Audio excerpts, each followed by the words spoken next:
అందరికీ పోలిపాడ్యమి శుభాకాంక్షలు. ఈ నెల రోజులు కార్తీక మాసం శరదృతువు. అమావాస్య వెళ్ళగానే హేమంత ఋతువు ప్రారంభమవుతుంది. స్కాంద పురాణం ప్రకారం కార్తీక మాసం చివరి రోజైన అమావాస్య మరుసటి రోజు పోలిపాడ్యమిగా జరుపుకుంటాము. పోలిపాడ్యమినే పోలి స్వర్గం అని కూడా అంటారు. పాడ్యమి రోజు తెల్లవారుజామునే నీటిలో దీపాలు వదలటంతో కార్తీక మాసం పూర్తవుతుంది. కార్తీక మాసమంతా దీపాలు వెలిగించిన వారు, దీపాలు వెలిగించని వారు కూడా పాడ్యమి రోజు దీపాలను నీటిలో వదలడం వలన కార్తీక మాసమంతా దీపాలు వెలిగించిన ఫలితం కలుగుతుందని పురాణాలు తెలియజేస్తున్నాయి.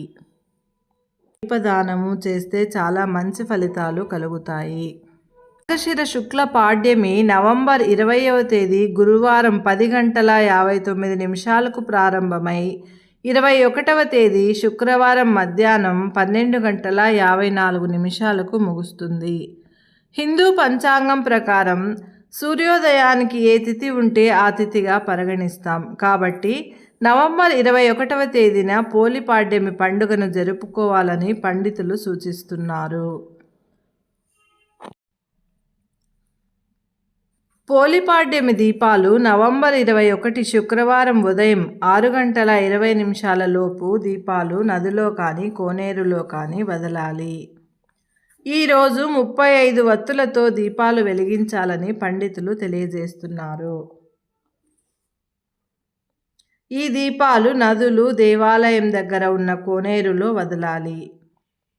ఇవన్నీ అందుబాటులో లేని వారు పెద్దగా వెడల్పుగా ఉన్న ప్లేట్లో నీళ్లు పోసి అరటి డొప్పల్లో దీపాలు వెలిగించి వదలవచ్చు.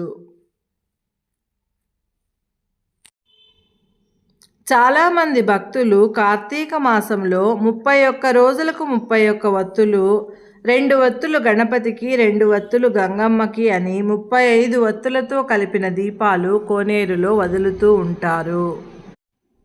ఈరోజు దేవుడికి నైవేద్యంగా వడపప్పు, చెలివిడి సమర్పించాలి. దీపాలు అరటి డొప్పల్లోనూ, కొబ్బరి చిప్పల్లోనూ, ఆకుల మీద, నిమ్మ డొప్పల్లోనూ, ఆకులతో చేసిన గిన్నెలతోనూ వెలిగించాలి. దయచేసి ఎవరూ ప్లాస్టిక్ని వాడకండి. నదులను కలుషితం చేసే పదార్థాలు ఎవరూ వాడకండి.